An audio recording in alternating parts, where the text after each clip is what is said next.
ओम शांति ओम शांति ओम शांति।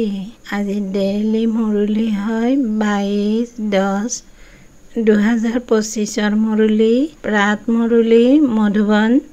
ओम शांति बाप दादा बाबा কৈছে মৰমৰ সন্তানসকল, তোমালোকে যেতিয়া কাৰোবাক বুজোৱা বা ভাষণ দিয়া তেতিয়া বাবা বাবা বুলি কৈ বুজাবা।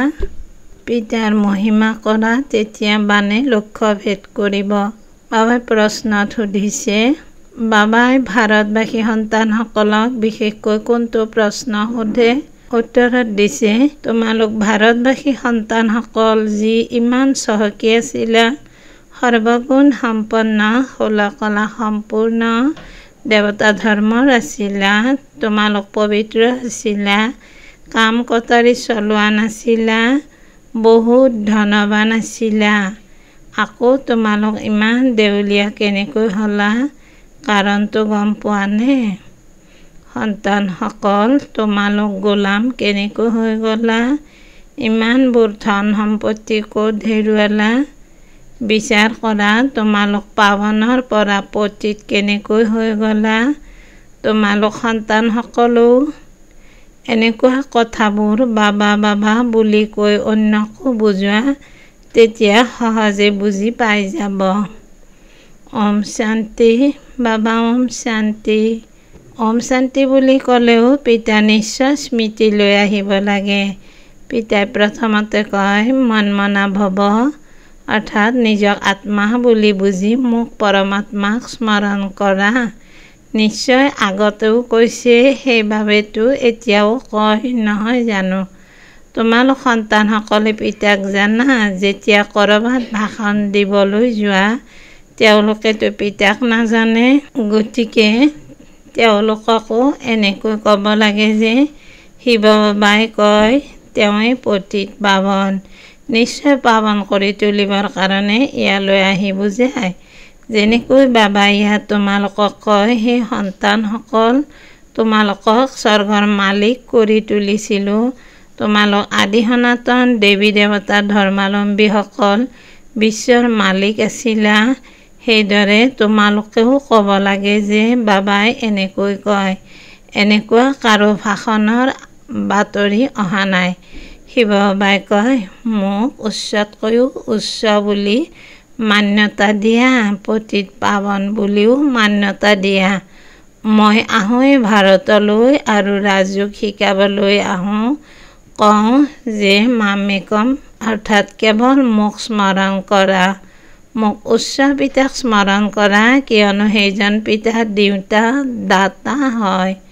যথাযথ ভাৰতত তোমালোক বিশ্বৰ মালিক আছিলা নহয়, দ্বিতীয় কোনো ধৰ্ম নাছিল। পিতাই আমাক সন্তানসকলক বুজাই, আমি আকৌ আপোনালোকক বুজাওঁ। বাবাই কয়, তোমালোক ভাৰতবাসী কিমান চহকী আছিলা, সৰ্বগুণ সম্পন্ন, ষোলকলা সম্পূৰ্ণ দেৱতা ধৰ্মৰ আছিলা, তোমালোক পবিত্ৰ আছিলা, কাম কটাৰী চলোৱা নাছিলা, বহুত ধনৱান আছিলা। পুনৰ পিতাই কয়, তোমালোক ইমান দেউলীয়া কেনেকৈ হৈ গ'লা? কাৰণটো গম পোৱা নে?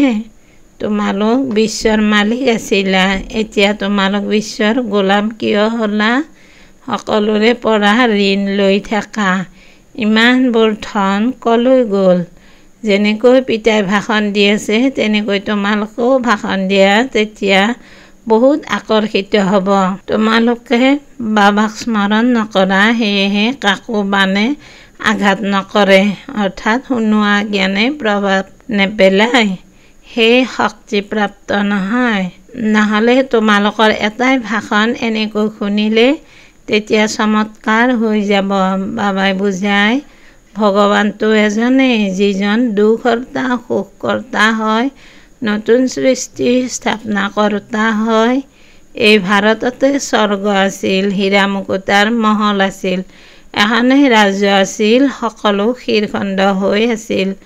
যেনেকৈ পিতাৰ মহিমা সীমাহীন, তেনেকৈ ভাৰতৰ মহিমাও সীমাহীন। ভাৰতৰ মহিমা শুনি আনন্দিত হ'ব। পিতাই সন্তানসকলক সোধে, ইমান ধন সম্পত্তি ক'ত হেৰুৱালা? ভক্তি মাৰ্গত তোমালোকে কিমান খৰচ কৰি আহিছা, কিমান মন্দিৰ নিৰ্মাণ কৰা। বাবাই কয়, বিচাৰ কৰা তোমালোক পাৱনৰ পৰা পতিত কেনেকৈ হ'লা। এনেকৈ কোৱাও নহয়, বাবা দুখত আপোনাক স্মৰণ কৰোঁ, সুখত নকৰোঁ। কিন্তু দুখী তোমালোকক কোনে কৰে? বাৰে বাৰে বাবাৰ নাম লৈ থাকা, তোমালোকে বাবাৰ বাৰ্তা দিয়া। বাবাই কয়, মইতো স্বৰ্গ শিৱালয় স্থাপনা কৰিলোঁ। স্বৰ্গত এওঁলোক লক্ষ্মীনাৰায়ণৰ ৰাজত্ব আছিল নহয়। তোমালোকে এইটো পাহৰি গ'লা।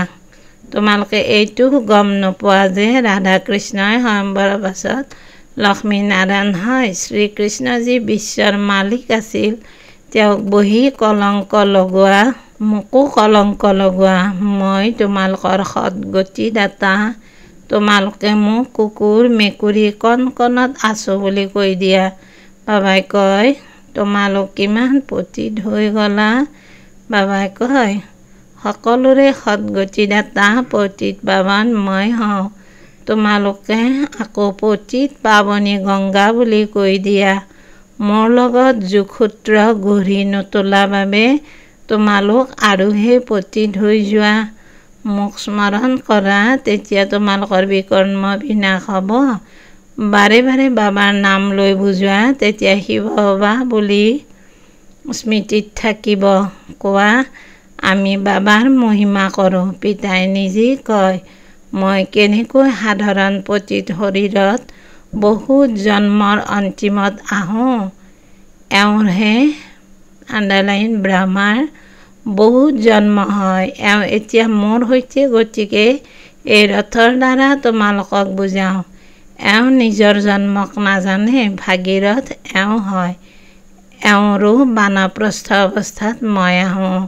শিৱ বাবাই এনেকৈ বুজায়।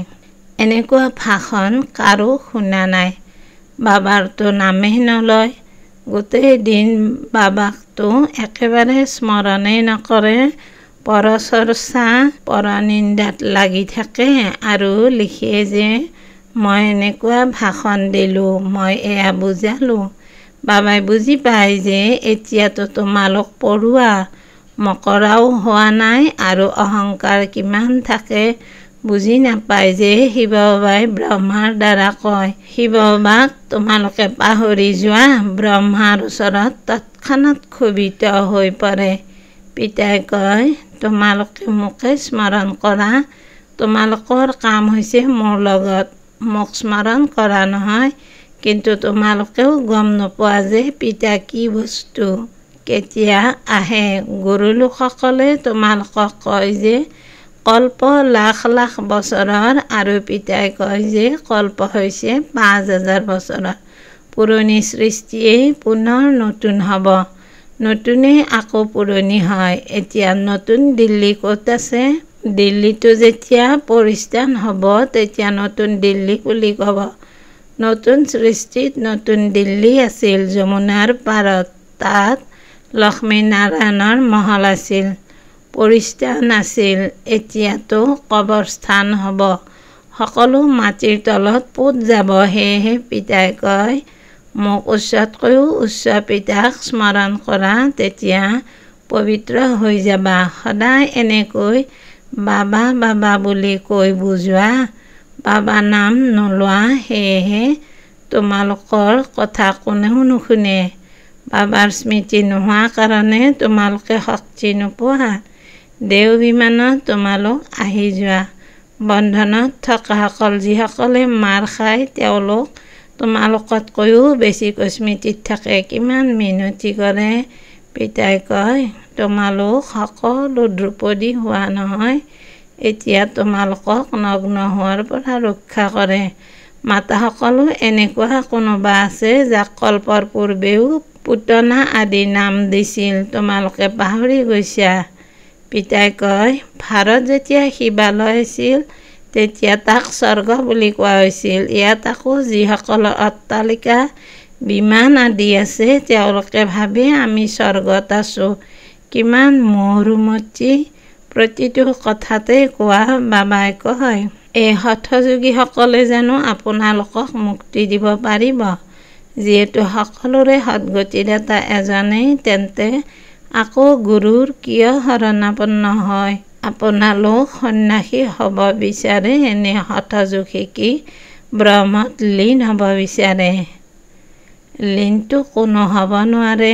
ভূমিকা সকলোৱে পালন কৰিব লাগে। সকলো ভাৱৰীয়া অবিনাশী। এইখন অনাদি অবিনাশী ড্ৰামা। কোনোবাই মোক্ষ কেনেকৈ পাব পাৰে? পিতাই কয়, মই এই সাধুসকলৰো উদ্ধাৰ কৰিবলৈ আহোঁ। তেন্তে পতিত পাৱনী গংগা কেনেকৈ হ'ব পাৰে? পতিত পাৱন বুলি তোমালোকে মোক কোৱা নহয়। তোমালোকৰ যোগসূত্ৰ মোৰ পৰা ছিঙি যোৱাৰ কাৰণে এই অৱস্থা হৈছে। এতিয়া পুনৰ মোৰ সৈতে যোগসূত্ৰ গঢ়ি তোলা, তেতিয়া বিকৰ্ম বিনাশ হ'ব।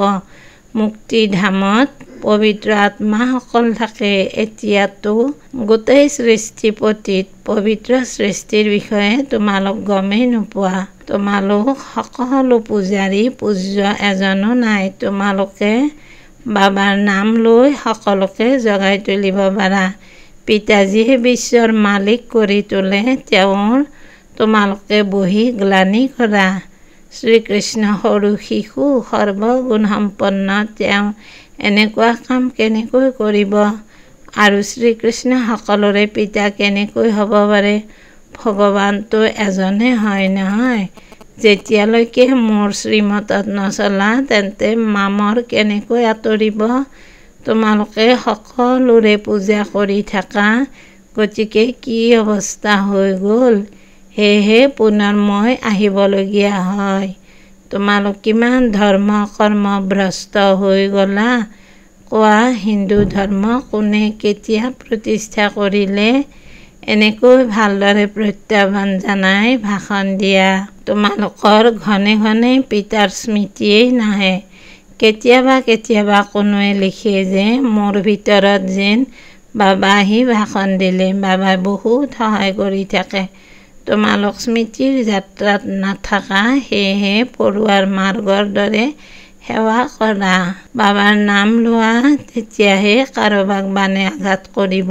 বাবাই বুজাই, সন্তানসকল, তোমালোকে আদিৰ পৰা অন্তলৈকে ৮৪ৰ চক্ৰ লঘলা, গতিকে তোমালোককে আহি বুজাবলগীয়া হয়।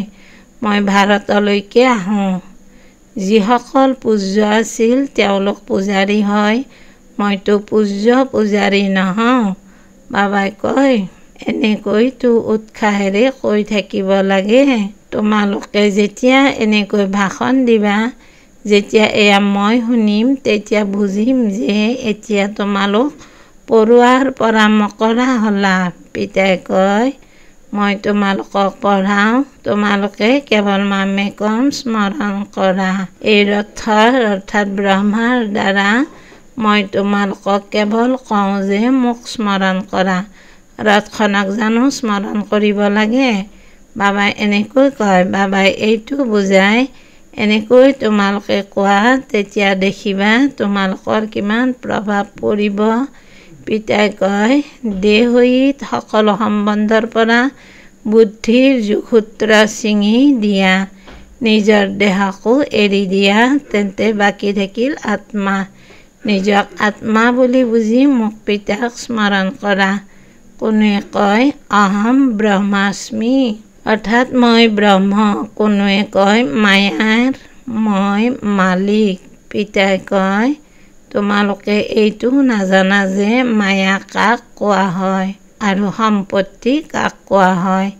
তোমালোকে ধনক মায়া বুলি কৈ দিয়া। এনেকৈ তোমালোকে বুজাব পাৰা। বহুত ভাল ভাল সন্তানে মুৰুলিও নপঢ়ে, পিতাক স্মৰণ নকৰে, গতিকে বানে লক্ষ্যভেদ নকৰে, কিয়নো স্মৃতিৰ বল প্ৰাপ্ত নহয়। বল প্ৰাপ্ত হয় স্মৃতিৰ দ্বাৰা, যি যোগবলৰ দ্বাৰা তোমালোক বিশ্বৰ মালিক হোৱা। সন্তানসকলে প্ৰতিটো কথাতে বাবাৰ নাম লৈ থাকা, তেতিয়া কেতিয়াও কোনেও একো ক'ব নোৱাৰিব। সকলোৰে ভগৱান পিতাটো এজন নে সকলোৱে ভগৱান? এনেকৈ কয়, আমি অমুক সন্ন্যাসীৰ অনুগামী। এতিয়া এওঁলোক সন্ন্যাসী আৰু আপোনালোক গৃহস্থী। তেন্তে আপোনালোক অনুগামী কেনেকৈ হ'ল? গায়ন কৰে মিছা মায়া, মিছা কায়া, মিছা গোটেই সংসাৰ। সঁচাটো এজনেই পিতা, তেওঁ যেতিয়ালৈকে নাহে তেতিয়ালৈকে আমি সঁচা হ'ব নোৱাৰোঁ। মুক্তি জীৱন মুক্তিদাতা এজনে, বাকী কোনোবাই জানো মুক্তি দিয়ে যাৰ বাবে আমি তেওঁৰ হ'ম? বাবাই কয় এয়াও ড্ৰামাত আছিল, এতিয়া সাৱধান হৈ চকু মেলা। বাবাই এনেকৈ কয়, এনেকৈ ক'লে তোমালোক মুক্ত হৈ যাবা। তোমালোকক কোনেও টুলুঙা মন্তব্য নিদিব। ত্ৰিমূৰ্তি শিৱ বাবা বুলি ক'ব লাগে। কেৱল শিৱ নহয়, ত্ৰিমূৰ্তি কোনে ৰচিলে? ব্ৰহ্মাৰ দ্বাৰা কোনে স্থাপনা কৰায়? ব্ৰহ্মা ৰচয়িতা নেকি? এনেকৈ নিচাৰে কোৱা, তেতিয়া কাম কৰিব পাৰা, নহ'লেতো দেওভিমানত বহি ভাষণ দিয়ে। পিতাই বুজায় এয়া অনেক ধৰ্মৰ কল্পবৃক্ষ। পোনপ্ৰথমে হৈছে দেৱী দেৱতা ধৰ্ম, এতিয়া সেই দেৱতা ধৰ্ম ক'ত গ'ল? লাখ লাখ বছৰ বুলি কৈ দিয়ে, এয়াতো ৫,০০০ বছৰৰ কথা। তোমালোকে মন্দিৰো তেওঁলোকৰ নিৰ্মাণ কৰি থাকা। দেখুৱাই যে পাণ্ডৱ আৰু কৌৰৱৰ যুদ্ধ লাগিল, পাণ্ডৱসকল পাহাৰত গৈ গলি মৰি গ'ল। পাছত কি হ'ল? মই কেনেকৈ হিংসা কৰিম? মইতো তোমালোকক অহিংসক বৈষ্ণৱ ৰূপে গঢ়ো। কাম কটাৰী নচলোৱা তেওঁলোককে বৈষ্ণৱ বুলি কয়। তেওঁলোক হৈছে বিষ্ণুৰ বংশাৱলী। ভাল বাৰু, অতি মৰমৰ কল্পৰ পাছত পুনৰাই মিলিত হোৱা সন্তানসকলৰ প্ৰতি মাতা পিতা বাপ দাদাৰ স্নেহপূৰ্ণ স্মৰণ আৰু সুপ্ৰভাত। আত্মিক পিতাৰ আত্মিক সন্তানসকলক নমস্কাৰ। আমি আত্মিক সন্তানসকলো আমাৰ আত্মাৰ মা বাবা বাপ দাদাক স্নেহপূৰ্ণ স্মৰণ, সুপ্ৰভাত, নমস্কাৰ নমস্কাৰ নমস্কাৰ। ধন্যবাদ দিলাৰাম, ধন্যবাদ। ধাৰণাৰ বাবে মুখ্য আহাৰ ১ নম্বৰত দিছে সেৱাত সফলতা প্ৰাপ্ত কৰিবৰ কাৰণে অহংকাৰ এৰি প্ৰতিটো কথাত বাবাৰ নাম ল'ব লাগে। স্মৃতিত থাকি সেৱা কৰিব লাগে। পৰচৰ্চা পৰনিন্দাত নিজৰ সময় নষ্ট কৰিব নালাগে। ২ নম্বৰত দিছে সঁচা সঁচা বৈষ্ণৱ হ'ব লাগে। কোনো ধৰণৰ হিংসা কৰিব নালাগে। দেহহিত সকলো সম্বন্ধৰ পৰা বুদ্ধিৰ যোগোত্ৰ ছিঙি দিব লাগে। বাবাই আজি বৰদানত দিছে ইতিবাচক সঁহাৰি জনোৱাৰ পাঠৰ দ্বাৰা সেৱাত মহান হওঁতা, সকলোৰে আশীৰ্বাদৰ পাত্ৰ হোৱা। ইতিবাচক সঁহাৰি জনোৱাৰ পাঠৰ দ্বাৰা সেৱাত মহান হওঁতা, সকলোৰে আশীৰ্বাদৰ পাত্ৰ হোৱা। যিকোনো সেৱা আনন্দ আৰু উৎসাহেৰে কৰি সদায় এইটো ধ্যান ৰাখিব লাগে যে যি সেৱাই নহওক তাত সকলোৰে আশীৰ্বাদ প্ৰাপ্ত হওক, কিয়নো য'ত আশীৰ্বাদ থাকিব তাত পৰিশ্ৰম নহ'ব। এতিয়া এইটোৱে লক্ষ্য হওক যে যাৰে সম্পৰ্কত আহা তেওঁৰ আশীৰ্বাদ প্ৰাপ্ত কৰি থাকা। ইতিবাচক সঁহাৰি জনোৱাৰ পাঠটিয়ে আশীৰ্বাদ প্ৰাপ্ত কৰাৰ সাধন। কোনোবা যদি ভুলো হয় তেওঁক ভুল বুলি কৈ দূৰলৈ ঠেলি পঠিওৱাৰ সলনি আলম্বন দি থিয় কৰাই দিয়া, সহযোগী হোৱা। তেতিয়া তাৰ দ্বাৰাও সন্তুষ্টতাৰ আশীৰ্বাদ পাবা। যি আশীৰ্বাদ লোৱাত মহান হয় তেওঁ স্বতঃ মহান হৈ যায়। শ্লোগানত দিছে কঠোৰ পৰিশ্ৰমী হোৱাৰ লগতে নিজৰ স্থিতিও মজবুত কৰি তোলাৰ লক্ষ্য ৰাখা।